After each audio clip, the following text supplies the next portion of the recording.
$100 million fight for crypto in DC with Ryan Selkis. Summary: in this episode of Bankless, the hosts explore the tense relationship between the crypto industry and U.S. regulatory bodies. Featuring Ryan Selkis, the speakers delve into the impact of regulatory actions on crypto, particularly in the wake of the FTX collapse. Selkis proposes a proactive engagement strategy to address misconceptions, influence policy making, and secure crypto's future. Questions examined include the viability of raising $100 million for the fight in DC, and the urgency of the industry's response. Here are the main points discussed. 1. The crypto industry's battle for regulatory oversight in Washington, D.C. The most critical point discussed is the need for more proactive engagement in public policy, particularly in Washington, D.C., to shape the future of the crypto industry. The conversation emphasizes that contrary to some views within the crypto community, avoiding policy engagement is not a viable strategy. The industry needs to proactively address the ongoing aftermath of recent controversies, such as the FTX collapse, shift public sentiment, and counter the current adversarial regulatory stance. The discussion highlights the proposal for a new organization, the Digital Freedom Alliance, as a strategic move in this fight. 2. The U.S. as a pivotal regulator for the crypto industry. The key point discussed revolves around the influence of U.S. regulatory decisions on the global crypto industry. The speaker emphasizes the importance of U.S. decisions, given its substantial tech economy, robust financial markets, and the presence of a libertarian populace.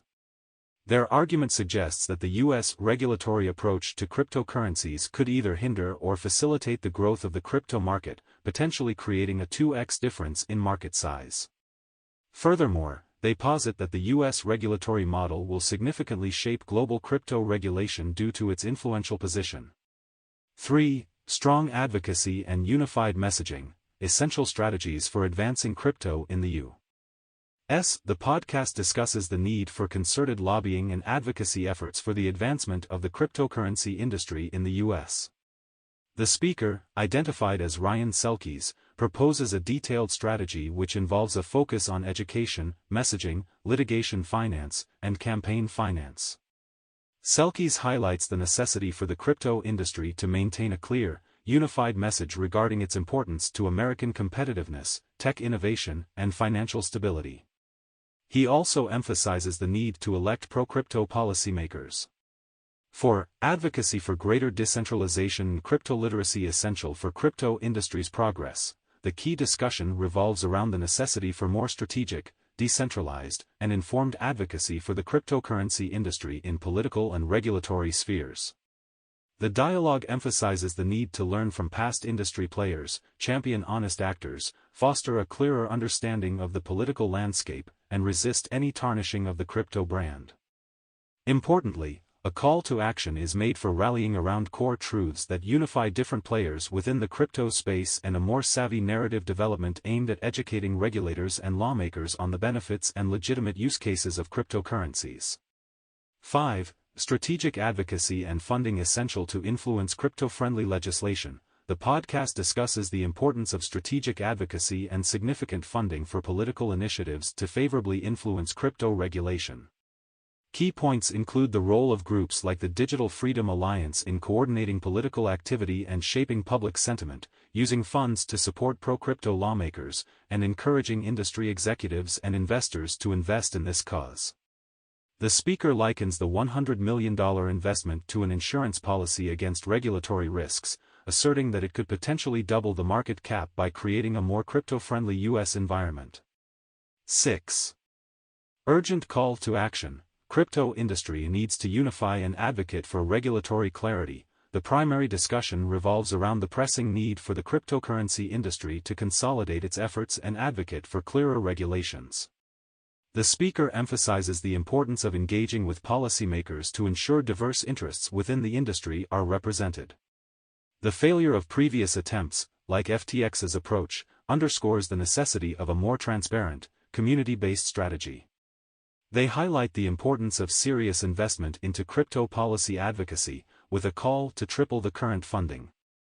The initiation of the Digital Freedom Alliance, DFA, aims to lead this effort by fighting misinformation and driving the industry's narrative. Content type, podcast interview. Content publisher, Bankless. Published date, June 2023. Bankless Weekly Rollup, second week of June 2023. Summary: the conversation between the Bankless hosts covers various news topics in the world of cryptocurrency. Here's a summary of the key events discussed. The podcast covers several different events in the world of cryptocurrency, particularly pertaining to Ethereum and its developments. 1. Gary Gensler and the SEC's stance on crypto. Gary Gensler, the chairman of the U.S. Securities and Exchange Commission, SEC, has taken a critical stance towards cryptocurrencies. The podcast covers how this has potentially caused turbulence in the market, though the speakers argue that the markets have already factored this in. This is evidenced by how Bitcoin and Ether only experienced a small dip after news of legal action against large exchanges like Coinbase and Binance broke, and quickly recovered. 2. Price fluctuations in crypto markets. The speakers discuss the weekly price fluctuations of Bitcoin and Ether. They theorize that these price movements are driven largely by day traders taking advantage of market volatility. The discussion also centers around the concept of time-based capitulation, where the market goes sideways for a while, suggesting the possibility of a new bull market in the future. 3. Legal action against crypto exchanges. The podcast discusses the SEC taking legal action against major crypto exchanges like Coinbase and Binance. This has led to some volatility in the markets, but the speakers suggest that this could ultimately be a positive thing, as it may lead to clearer regulation and reduce uncertainty in the market. 4. Ethereum Validator Queue. The speakers discuss the growing Ethereum Validator Queue, where there are more validators, nodes participating in the consensus protocol to validate transactions and create new blocks, waiting to join the network than there are active. This indicates increasing interest and participation in Ethereum's proof-of-stake system, which the speakers view as a positive sign for the network's growth. 5. Comparison of current market to past trends. The discussion includes a comparison of current market conditions to previous years. The speakers suggest that the current situation is different, in part because there is no artificially created by pressure like the Ponzi scheme, Plus token, that occurred in 2019. However, there is a suggestion that the market could experience a period of boredom leading to a temporary dip before a new bull market begins. 6. Withdrawals in Ethereum staking. The speakers discuss the phenomenon of Ethereum staking withdrawals, and the impact of the Chapala upgrade that allowed staking withdrawals on Ethereum 2.0. They conclude that this has been largely positive, contrary to some bearish predictions. 7. Cryptocurrency exchange market shares. The speakers discuss the fluctuating market shares of different cryptocurrency exchanges in the United States. Coinbase market share decreased from 47.5% to 38% in the first half of 2023, representing a 20% loss. Meanwhile, Kraken's market share increased from 14.8% to 22% over the same period, a 50% rise. They mentioned that LMAX Digital, a crypto exchange they weren't very familiar with, was gaining significant volume. They were surprised to learn that Gemini, despite its well-known founders, the Winklevoss twins, only held 1% of the U.S. trading volume. Binance U.S. volume started the year at about 9% and is currently at 7%. 8. Potential freeze on Binance assets. The speakers also mentioned that the U.S. Securities and Exchange Commission, SEC, approved a request to freeze all of Binance's assets. They expect Binance market share to decrease significantly due to this development. 9. SEC suing Binance and Coinbase. The SEC has brought suits against both Binance and Coinbase. For Binance, the suit includes allegations of violating federal securities law, failure to register as a clearing agency, broker, and exchange. Binance staking services were implicated, as well as several tokens deemed as securities by the SEC, including Solana, Cardano, Matic, Cody, Algorand, Filecoin, Cosmos, Sand, Axie Infinity, and Decentraland. Unique to the Binance case is the charge of commingling customer funds. In addition, Binance BUSD stablecoin was also named as a security. For Coinbase, it seems the case mostly revolves around trading what the SEC considers unregistered securities. 10. Comments by Gary Gensler, SEC Chair. Gensler's comments on digital currency were also a topic of conversation. He stated that there is already digital currency, like the US dollar, euro, yen, and digital investments, which some took as his lack of support for cryptocurrencies. One speaker felt this was revealing Gensler's intentions of effectively banning crypto in the US, which he feels Gensler does not personally like. 11. New crypto bill and ETH proposal. Briefly, the speakers mentioned an upcoming discussion on a promising new crypto bill in the US and a proposal on the Ethereum Research Forum to increase the maximum balance of Ethereum per validator, allowing for balances to go above 32 ETH. 12. Kraken sponsorship and stater advertisement. The speakers briefly diverge into discussing their show's sponsors, specifically praising Kraken as a preferred crypto exchange. They also advertise for Stater's product ETHs, a liquid staking token allowing users to run an Ethereum node with just 4 ETH, reducing the capital requirement from the usual 32 ETH. 13. Gary Gensler's alleged offer to Binance. Binance lawyers alleged that Gensler offered to serve as an advisor to Binance in 2019, a time when he was more supportive of cryptocurrencies. This is seen as quite a shift in stance, given the recent actions by the SEC under his leadership. 14. SEC's lawsuit against Coinbase. The Securities and Exchange Commission, SEC, has sued Coinbase, a leading cryptocurrency exchange platform, for operating an unregistered securities exchange brokerage and clearing agency. The SEC argues that Coinbase is offering brokerage services via its wallet, which allows trading on platforms like Uniswap. The lawsuit specifically notes the exchange's infrastructure and its ability to facilitate token trading. The SEC has previously taken a similar suit to Binance. Interestingly, the SEC used Coinbase's own S-1, a document filed before a company goes public, as evidence against them. The commentators suggest the SEC may be adopting a shotgun approach, hoping to overwhelm Coinbase resources, particularly because Coinbase is known for fighting such allegations. There's also speculation about potential political motivations and the possibility that the SEC is specifically targeting Coinbase. 15. Potential regulatory actions by the SEC. The discussion considers the likelihood and implications of the SEC continuing its regulatory actions in the cryptocurrency industry. There's some speculation on whether Gary Gensler, the chairman of the SEC, could face pushback from other government authorities. Gensler is considered by the commentators to be acting aggressively towards the industry. The discussion notes that while some in Congress are critical of Gensler's approach, it seems Gensler cares more about the opinion of high-ranking Democrats, who are currently in power and seem to support him. There's a perception that the SEC's actions may be a power play, aimed at asserting dominance rather than resolving specific legal issues. 16. Debate on whether Ethereum is a security. Twitter's former CEO Jack Dorsey has been noted saying that Ethereum, ETH, is a security. This sparked a debate with some arguing that this view is rooted in a tribalistic and fanatical perspective, where Bitcoin supporters wish for the state to regulate or eliminate competing cryptocurrencies. The discussion criticizes Dorsey for not responding to challenges about his stance. 17. Bedrock update on the Optimism network. Optimism, a second-layer solution for Ethereum, has implemented an upgrade called Bedrock. The speakers mention this upgrade was implemented into the Optimism mainnet, leading to a temporary shutdown. This upgrade brings a number of benefits, including reducing transaction fees, setting up the Optimism mainnet for a superchain ecosystem, and improving security by introducing a two-step withdrawal process for assets. Bedrock also allows for the creation of hybrid constructions with both optimistic rollups and zero-knowledge rollups, potentially leading to greater efficiency and security. A specific mention was made of transaction fees for swaps coming in at 9 cents, potentially making it the most affordable optimistic rollup solution.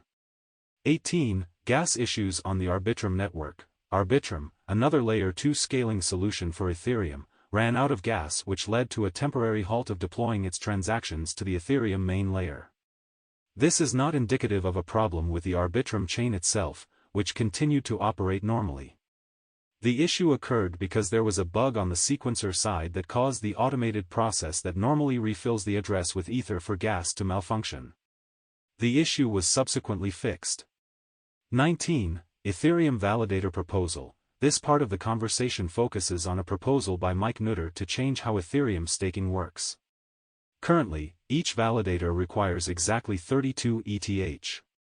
The proposal suggests allowing validators to accept more than 32 ETH, meaning validators could accept varying amounts of Ethereum.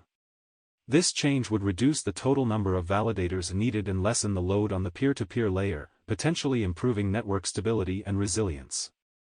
It would also enable smaller validators to compound their staking rewards more frequently, bringing them on par with larger staking services, staking pools. The speakers believe this proposal could be a significant upgrade for Ethereum's beacon chain, leading to faster finality times and other benefits. 20. ENS upgrades. Lastly, they discuss upgrades to Ethereum Name Service, ENS, an open and extensible naming system built on Ethereum. A new update allows for blockchain-native DNS routable TLDs, top-level domains. This essentially allows the owner of the NFT to also own both the DNS and ENS names. The speakers mention .box as the first such TLD. This means that owning a .box domain would give you ownership in both DNS and ENS namespaces, further integrating traditional web domains with the decentralized web. 21. Rocket Pool on ZK Sync era. The speakers discuss Rocket Pool's integration with ZK Sync. Rocket Pool is a decentralized Ethereum proof-of-stake (POS) infrastructure service. The service allows users to earn rewards by staking their Ethereum (ETH) coins. The conversation touches on the idea of liquid staking of ETH on ZK Sync, a Layer 2 scaling solution built on top of Ethereum. The integration allows Rocket Pool users to buy Rocket Pool ETH, RETH, on ZK Sync, which is cheaper than buying it on the main Ethereum network due to lower transaction costs. This RETH then continues to accrue staking rewards just as it would on the Ethereum mainnet. 22. Pool Together case dismissed. Pool Together is a no-loss savings game powered by blockchain, where participants have the chance to win prizes in return for saving money. The discussion revolves around a frivolous lawsuit that was filed against Pool Together and has since been dismissed. The dismissal is seen as a victory not only for the Pool Together team but also for the broader DeFi, decentralized finance, community. Content type, podcast interview. Content publisher, Bankless. Publish date, June 2023. Gala's ambitious plan to decentralize music. Overpriced JPGs. This episode of Overpriced JPEGs features an in-depth conversation with the CEO of Gala Music, discussing their innovative approach to music distribution and monetization via NFTs. The conversation also includes discussions on Gala Music's presence at VCON, their approach to artist support, and how their model incentivizes listeners.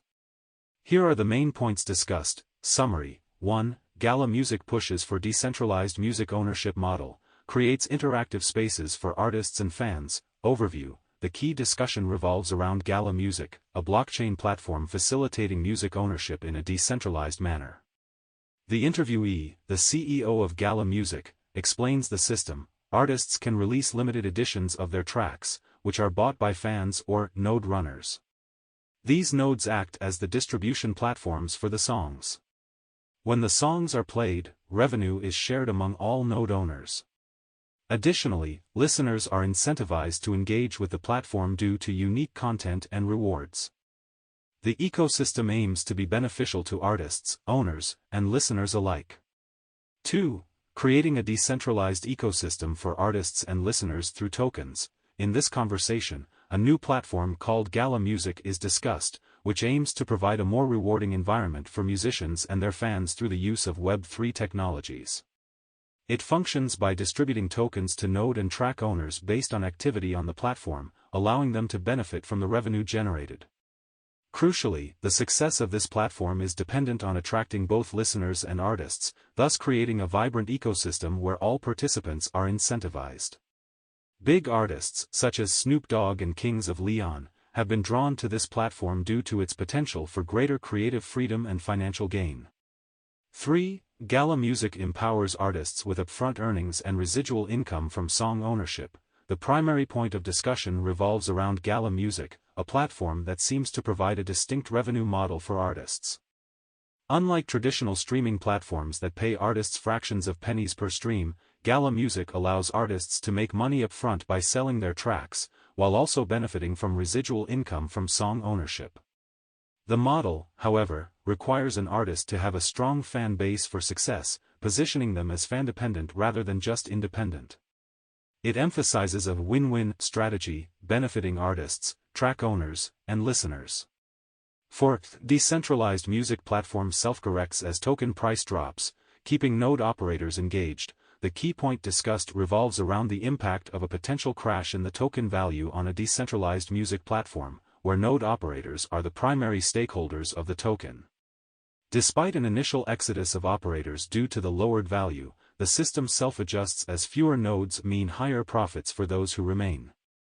The resilience of the system lies in its ability to incentivize node operators to host popular tracks and optimize their offerings, creating an organic, dynamic marketplace. This token economy's sustainability sets it apart from others. Content type, podcast interview. Content publisher, overpriced JPGs. Publish date, June 2023. Wallets and crypto adoption with Nestcoin's Yiel Badamosi and WalletConnect's Will White.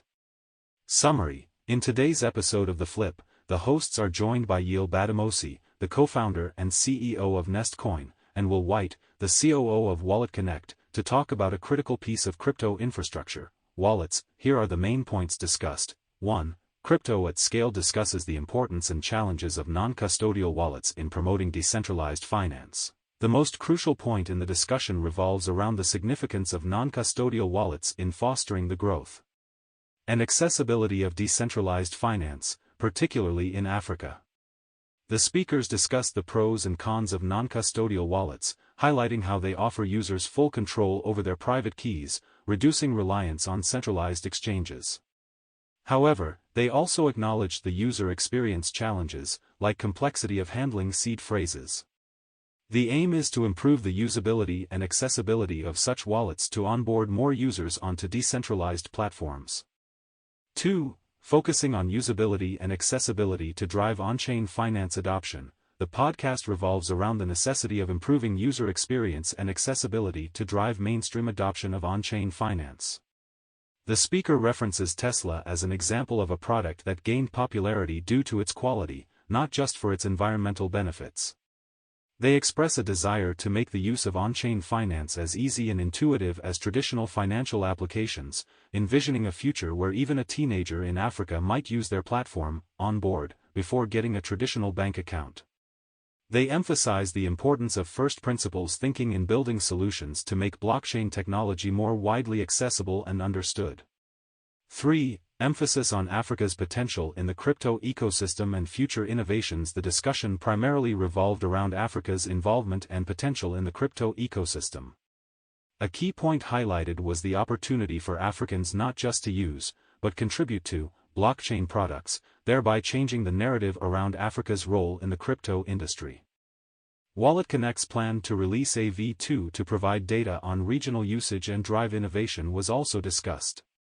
The conversation underscored the importance of understanding regional nuances in financial habits to spur localized wallet innovation. Africa was named as a region where such innovation is likely to manifest first. 4. Stablecoins and crypto are competing with fintech for P2P transactions. The discussion revolves around the increasing use of stablecoins and crypto for retail and business transactions, with a significant part of the volume coming from businesses. They analyze how crypto is vying with traditional fintech platforms for utility and cost-effectiveness, especially in regions like Africa. The speaker notes that removing layers of intermediaries can reduce costs significantly, pointing towards an emerging trend where fintech experts are shifting towards crypto, bridging the gap between traditional and crypto finance. They highlight the potential of on-chain transactions for creating trust and reputation. Content type, podcast interview. Content publisher, The Flip. Publish date, June 2023. The Three Transitions. Summary: the blog post by Vitalik Buterin, the co-founder of Ethereum, discusses three major technical transitions that Ethereum needs to undergo to mature and offer an open, global, and permissionless experience to its users. These transitions include the L2 scaling transition, the wallet security transition, and the privacy transition. Here are the main points discussed in the blog. 1. The importance of three transitions. The blog highlights the necessity of these three transitions for Ethereum's survival and growth. Without L2 scaling, Ethereum's transaction costs would be prohibitive for mass-market products, leading them to opt for centralized solutions. Without the wallet security transition, users would be hesitant to store their funds in non-financial assets, turning instead to centralized exchanges. Lastly, without the privacy transition, the lack of transaction privacy would lead users to choose centralized solutions that offer some degree of data protection. 2. The impact on user-address relationship. The author discusses how these three transitions will fundamentally reshape the user-address relationship. In the L2 scaling world, users will exist on multiple L2s, leading to a situation where they have accounts on multiple networks. Smart contract wallets add complexity by making it more difficult to have the same address across L1 and various L2s. Privacy measures require users to have even more addresses, potentially one address per transaction, changing the nature of asset storage and fund transfers. 3. Payment and identity challenges. The blog addresses the complexities introduced by the three transitions when it comes to paying someone, which starts to require more information than just a 20-byte address. The author discusses potential solutions, such as the recipient providing their L2 alongside their address, or a cross-L2 bridging system automatically routing funds to the destination L2. 4. Key recovery and addressing system. The blog suggests a somewhat elegant solution to the complex problem of key recovery in a multi-address per user world, separating verification logic and asset holdings. This could be achieved through a key store contract that exists in one location, either on the main net or a specific L2, where each user's addresses on different L2s would contain a pointer to the key store contract. The spending from those addresses would then require a proof referring to the key store contract. 5. Key store contracts and privacy. The blog outlines potential synergies between complex schemes required for these transitions. For example, key store contracts could solve the issue of persistent addresses, as stealth meta-addresses, encryption keys, and other information could be stored in them, allowing the address of the key store contract to serve as a user's address.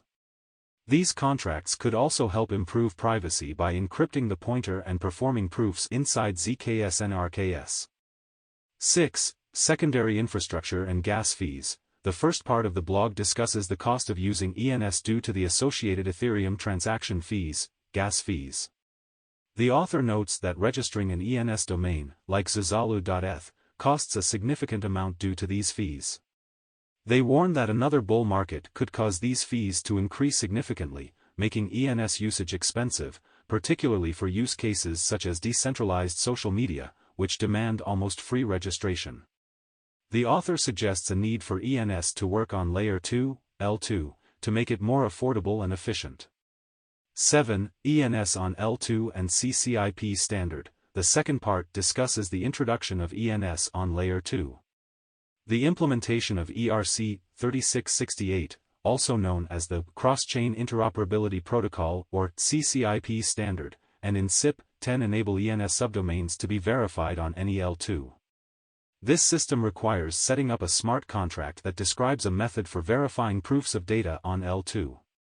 The verification process involves accessing a list of URLs stored in the contract, which the author argues is not centralization but rather a one-of-n trust model. This part emphasizes that the ENS CCIP effort is a successful example of the kind of radical reform needed in the space. 8. Securing assets and data. The final part discusses the role of wallets in a zero-knowledge (ZK) world. Currently, wallets focus on securing assets by protecting private keys. However, in a ZK environment, wallets must also secure data. The author uses the example of Zupass, a ZK snark-based identity system used at Zazalu, which holds the user's private data, including stamps, Zupass's version of POPs, which are private credentials held locally. The author warns of the risks of losing data if you lose your private keys and suggests ways to store keys safely across multiple devices or use secret sharing with multiple guardians. They also highlight that wallets should manage both recovery of assets and recovery of encryption keys to avoid confusing users with multiple recovery paths. 9. Changing the concept of an address. The author begins by addressing the evolving concept of an address on the blockchain, which is a cryptographic identifier used to represent you on-chain. The blog suggests that this concept will need to change dramatically due to the evolving needs of the Ethereum network. Instead of just an ETH address, the identifier would need to be some combination of multiple addresses on multiple layer 2s, L2s, stealth meta-addresses, encryption keys, and other data. The author suggests using ENS, Ethereum Name Service, as your identity, whereby your ENS record could contain all this information. 10. Limitations of the ENS-centric approach. Despite the potential benefits of the ENS-centric approach, the author identifies two significant issues. It ties too many things to your name, making it challenging to change your name without moving your entire identity profile, and it doesn't allow for trustless counterfactual names, meaning you can't send coins to people who haven't interacted with the chain yet. The author proposes two potential solutions to these issues: putting more information into the key store contract, which could contain all the information about you and how to interact with you, or abandoning the concept of user-facing addresses altogether, relying more heavily on direct communication channels between the sender and the recipient. 11. The need for decentralization and user-friendliness. The author emphasizes the need to keep the proposed solutions both decentralized and user-friendly. It is crucial to ensure that users have easy access to an up-to-date view of their current assets and messages intended for them, using open tools, not proprietary solutions. The author cautions against the risk of the growing complexity of payment infrastructure becoming an opaque tower of abstraction that developers struggle to comprehend and adapt to new contexts. Ultimately, achieving scalability, wallet security, and privacy for regular users is deemed critical for Ethereum's future, calling for solutions that focus not just on technical feasibility but on actual accessibility for regular users. Content type: article, blog post. Content publisher: Vitalik Buterin. Publish date: June 2023. Creating operational and marketing excellence within Web3, KZ head of growth at Orca. Summary: this episode of the Logan Jastremski podcast features a detailed conversation with the head of growth at Orca, a decentralized exchange built on the Solana blockchain.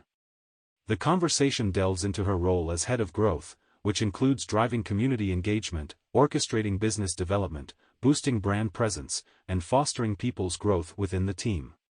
They further discuss the challenges of operating in an industry as dynamic as cryptocurrency, and the necessity for adaptability and flexibility in the face of constant change. Here are the main points discussed. 1. Head of growth at Orca discusses the importance of adaptability in the cryptocurrency industry. The conversation largely revolves around the importance of adaptability and learning to operate in ambiguous environments within the cryptocurrency industry. The head of growth at Orca highlights how roles can shift quickly and how the need for skills can change as external factors shift the dynamics of the industry. The focus on human-centered growth and hiring individuals who can swiftly adapt to the constant changes within the cryptocurrency industry was the major point discussed. 2. Orca's growth journey. From 4 to 30-plus team members, the most important point discussed was the rapid growth journey of the startup Orca, expanding from 4 to over 30 team members within 2 years. The interviewee highlighted how the organization's scaling journey, through decentralized infrastructure, was influenced by contributions from community members and external teams, along with the importance of establishing strategic alliances with projects that are user-oriented and can educate users about Orca's product offerings. 3. Orca's community-centric model nurtures organic growth and innovation in crypto space. The key discussion point revolves around the intricacies of managing Orca, a decentralized organization operating in the crypto space. There's a notable emphasis on the importance of community involvement, interaction, and empathy within Orca's ecosystem. Being deeply entwined with the community, Orca finds value in incorporating community feedback into their developmental process, despite the challenges it may pose. It is recognized that nurturing this relationship and facilitating an environment of trust and communication can lead to organic growth and innovative ideas, allowing the organization to better meet community needs and expectations. 4. Building trust is paramount in the crypto ecosystem. the discussion centered on the importance of cultivating trust in the Web3 community. Key strategies include maintaining a consistent and transparent team vision, ensuring security of product and platform, and contributing to the community through initiatives such as donations for climate change and financial literacy. It was highlighted that though changes on social platforms like crypto Twitter are fast-paced, building a trustworthy image is a slower process, requiring diligent and consistent effort. Building internal team trust was emphasized too, as it reflects externally and aids brand building. 5. Crypto executive highlights importance of competition and Web3 leadership training. The key points discussed involve Casey's anticipation of increased competition within the Solana ecosystem, indicating growing confidence and investment in the platform. They view competition as a factor that can drive teams to improve and build stronger platforms. The second major point Casey discussed is the lack of executive and management coaching in the Web3 sector. They expressed a desire to help bridge this gap by creating content aimed at assisting young, ambitious leaders in this space to build effective teams and scale products. Content type, podcast interview. Content publisher, Logan Jastremski Podcast. Publish date, June 2023. The Sovereign Rollup Thesis, Mustafa Al-Bassam, Celestia, Preston Evans, Sovereign Labs. Summary. This episode of the Empire Podcast delves into the technological intricacies of blockchain and rollups, inviting guests from Sovereign Labs and Celestia. It aims to clarify the debate around defining rollups and their importance in the future of crypto. The discussions touch on social and technical sovereignty, distinctions between smart contract and sovereign rollups, and the implications of these systems for the community. Here are the main points discussed. 1. Sovereign rollups emerge as community-driven scaling solutions in the blockchain space. The key discussion point in the podcast is the concept of rollups in the blockchain world, and more specifically, the introduction of sovereign rollups. Rollups are a scaling solution that run a new virtual blockchain atop an existing one, essentially creating a new transaction layer that retains the security of the underlying blockchain. Sovereign rollups, coined by Mustafa, are distinguished by the idea that their rules and updates are decided by the community, emphasizing social sovereignty, rather than being dictated by a single contract on the underlying blockchain. 2. Future of blockchain, a multi-chain web with customizable app chains. The speakers extensively discuss the future of blockchain technology, envisioning a web of numerous custom chains each serving unique purposes. These app chains operate in independent, trust zones, akin to different computers running various programs in a decentralized network. This concept borrows from the evolution of the Internet, where creating websites evolved from owning physical servers to shared hosting and ultimately virtual servers. The speakers also highlight limitations of Ethereum's virtual machine, EVM, suggesting that new execution environments will provide flexibility and scalability, like custom app chains deployed on common consensus and data layers. 3. The advantages of sovereign rollups in reducing fees and enhancing efficiency in blockchain transactions. The discussion primarily revolves around the efficiencies of sovereign rollups in blockchain transactions. A key point highlighted is how separating the roles of settlement and execution could significantly decrease the cost for end users by reducing the fees involved in bridging rollups. Such a structure could improve the time to finality, as computations and proofs can be done off-chain and disseminated directly to end users. The speakers also emphasized the need for blockchain technology to become more modular and efficient, drawing parallels to the evolution of Internet technology. 4. Ethereum layer may first become foundation for new scalable solutions. The conversation revolves around the evolution of Ethereum and the comparison of the system to the OSI stack. They discuss the potential for Ethereum to function as a foundational layer, Layer 1, for new scalable solutions. Other key points include the social consensus as a Layer 0 for the OSI model, execution layers functioning as a playground for new applications, and the role of app chains in future scaling. The participants also mention the possible impact of bull markets on scaling necessity and highlight the benefits of ZK rollups for trustless execution. Content type, podcast interview.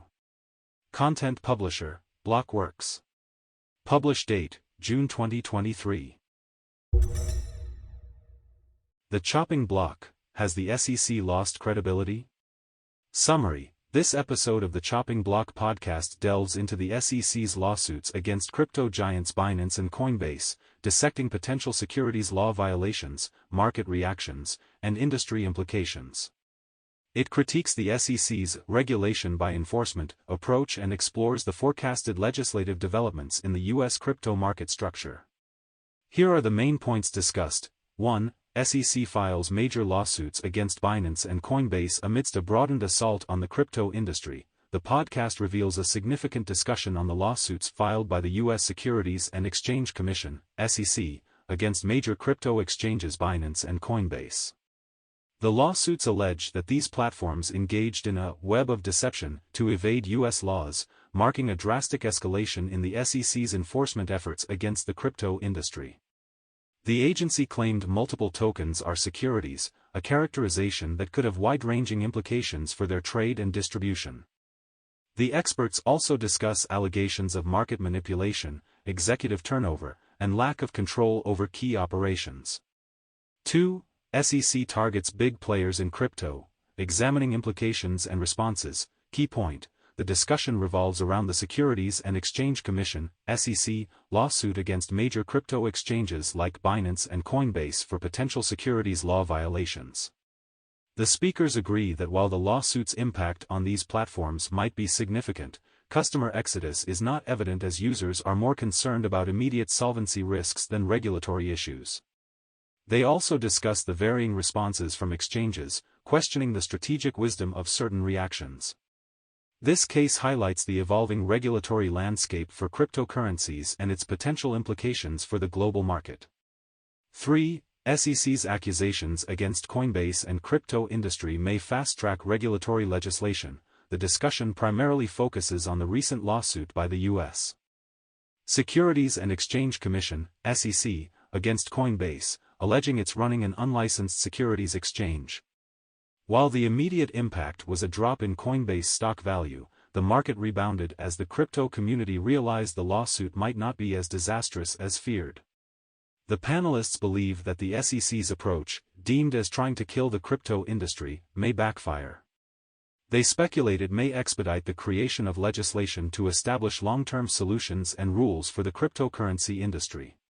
4. The SEC's regulation by enforcement approach criticized for potentially violating Administrative Procedures Act. The discussion's focal point is the criticism of the U.S. Securities and Exchange Commission's, SEC, approach to crypto regulation, which has been labeled as regulation by enforcement. The discussion suggests that the SEC may be acting unfairly and potentially contrary to federal law, as it pursues enforcement actions against parties who don't have the opportunity to defend themselves. As a response, the speaker hints at the possibility of a lawsuit challenging these actions on behalf of the Blockchain Association's members. 5. Regulatory challenges and market structure legislation for cryptocurrency exchanges in the U.S. In the conversation, the focus is on the United States legislative framework for cryptocurrency exchanges like Coinbase, highlighting the need for registration and market surveillance to ensure market integrity and deter manipulation. A crucial point is the proposed bill for structuring such markets. However, its passage is speculated to take longer due to political differences between Republicans and Democrats, with the former controlling the House and the latter the Senate. Additionally, the anticipation of court proceedings between Coinbase and regulators brings uncertainty to the timeline of the regulatory developments. Content type: podcast interview. Content publisher: The Chopping Block. Publish date: June 2023. Is DeFi ready for mainstream adoption? Summary: Imran and Xiao invite Dan and Kane to discuss oracles and whether DeFi is ready for mainstream adoption. 1. Defining primitives, addressing external dependencies in decentralized finance. The discussion centers around the issues in the DeFi, decentralized finance, ecosystem, particularly concerning primitives, the foundational protocols meant to be immutable and without external dependencies. The speaker suggests that while many DeFi protocols claim to be primitives, they rely on contract upgradability, governance, and oracles, external data sources, all introducing potential vulnerabilities and dependencies. They advocate for more genuine primitives in the ecosystem that are free of such external dependencies, arguing this would strengthen the resilience and trust in the system as it scales up. 2. Minimizing platform risks in the crypto industry, a discussion on oracles and security measures. The key discussion in this podcast revolves around the concept of a platform risk in the decentralized finance, DeFi, industry, particularly related to relying on oracles for data and security.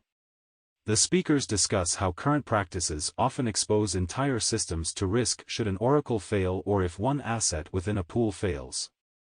As a solution, they propose isolating risks around specific assets or protocols, even suggesting the design of oracle-less systems. They also emphasize the need for the industry to focus more on risk mitigation strategies, especially during bear markets. 3. Oracle Failure Cascades Protocol emphasizes need for robust upgradability in crypto. The key discussion revolves around an instance of protocol failure due to an oracle malfunction within the Synthetix platform. When their centralized oracle failed, it led to severe protocol imbalance and insolvency, sparking conversations about the risks and challenges associated with non-upgradable blockchain contracts. Participants agreed that, given the ever-changing nature of the markets and operating environment, there is a need for robust upgradability and improved governance processes within crypto protocols, stressing the capacity to run parallel experiments in protocol design and implementation. 4. Decentralized lending is evolving towards order book models through market forces and oracle-less systems. The main point discussed is the evolution of decentralized lending towards an order book model. These oracle-less, market-driven platforms rely on collateral and quote assets, replacing dependency on oracles with dependency on market participants like liquidators. As these protocols move away from automated market makers, AMMs, towards an order book system, it presents more sophisticated options to lenders and borrowers. While the transition comes with challenges, especially the requirement of financial sophistication from participants, it also opens up possibilities for competitive improvement in oracle designs. 5. Balancing oracle vulnerabilities and navigating governance in blockchain systems. The discussion centers on the challenges of leveraging oracles in blockchain, specifically highlighting the importance of minimizing and hardening the system against possible exploits. The conversation explores the inherent limitations of time-weighted average price, TWAP, oracles and emphasizes the future potential of on-chain markets becoming the primary markets. They also touch on the necessity of governance in DeFi systems for decision-making, such as when a new potential improvement or solution emerges. 6. The complexity of decentralized governance and its impact on DeFi development. The participants discuss the challenges and nuances of decision-making in a decentralized environment. They asserted that a balance between centralized and decentralized governance structures may be essential in the early stages of project development. They highlighted that the effectiveness of these structures can be context-dependent, influenced by aspects such as project maturity, participant involvement, and governance processes. They also touched on the concept of shared ownership within the Ethereum ecosystem and its potential role in fostering collective growth. 7. Decentralized finance, DeFi, still in innovation phase, opportunities for new entrants. The discussion centers on the state and future of decentralized finance, DeFi. Despite seeming stagnation in DeFi startups, there's still plenty of room for innovation, particularly in the realm of efficiency and security. While the what of DeFi might seem resolved, lending protocols, derivative products, etc., the how still offers many untapped opportunities. Especially with ongoing technological developments, new entrants could disrupt incumbents by combining emerging technologies in novel ways, creating safer and more efficient protocols.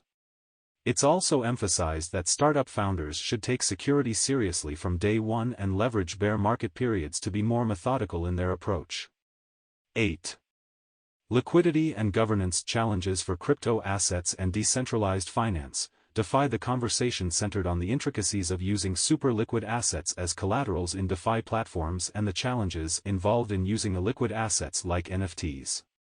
It highlighted the importance of customizing the design based on the use case. The rapidly changing landscape of the NFT market, and how that affects the quality and liquidity of the collateral was another key point. The governance and contract upgradability problem in DeFi and its potential implications were also discussed, emphasizing the need for strong leadership alongside democratic decision-making. Content type, podcast interview. Content publisher, Good Game Podcast. Publish date, June 2023. Liquid staking will supercharge Cosmos DeFi, Aidan Salzman, Riley Edmonds, Stride's co-founders. Summary: 1. Cosmos needs to leverage unique features to compete with Ethereum. The discussion primarily revolves around the future of the Cosmos ecosystem within the broader cryptocurrency landscape, especially in relation to Ethereum and its Layer 2 solutions. The participants acknowledged that despite Cosmos' technical superiority in certain areas, such as interoperability and trustlessness, Ethereum's wider user base and institutional penetration pose a challenge. They believe that the next 3 to 6 months will be critical as Cosmos innovations, including liquid staking tokens, might revolutionize its experience and perception in the crypto world. The conversation underscores the need for Cosmos to leverage its unique offerings to remain competitive. 2. Stride optimizes user experience and security through interchain accounts and interchain security. The key point discussed is the use of interchain accounts and interchain security in Stride, a liquid staking protocol within the Cosmos ecosystem. Stride has improved its user flow, reducing transaction steps from 2 to 1 and making the user experience similar to that on monolithic chains. Interchain accounts facilitate remote control of accounts on different chains, enabling effective pooling and staking of user tokens. Interchain security aligns Stride economically with the Cosmos Hub, ensuring high levels of security for handling high total value locked (TVL), and enhancing economic symbiosis between both platforms. 3. Stride Protocol's liquid staking approach ensures economical alignment and security. In this conversation, the Stride Protocol's liquid staking mechanism is discussed in depth. Stride, while operating next to the Cosmos Hub, retains a degree of autonomy, albeit with additional slashing conditions. However, the protocol is highlighted for offering economic alignment and secure validators, with an emphasis on quality rather than quantity. Key features of the system include 6-hour epochs and instant redemption rights for LSTs, which are projected to trade close to the peg value. The importance of having the Cosmos Hub itself provide liquidity, ensuring sustainability, is also highlighted. 4. Stride Protocol explores liquid staking, LSM and liquid governance. The discussion primarily focuses on Stride Protocol's exploration of liquid staking, including the potential use of staked Atom, Saint Atom, as a gas token across Cosmos Interchain and the mechanism for validator selection. They also delve into the liquid staking module, LSM, and its implication on the staking landscape, where LSM's instant unbonding feature could be a game-changer for staked atoms. Further, Stride's future research will examine extending to other ecosystems, instant redemptions, and critically, liquid governance, where they aim to allow users to vote using their Saint Atom tokens. Content type, podcast interview. Content publisher, Blockworks.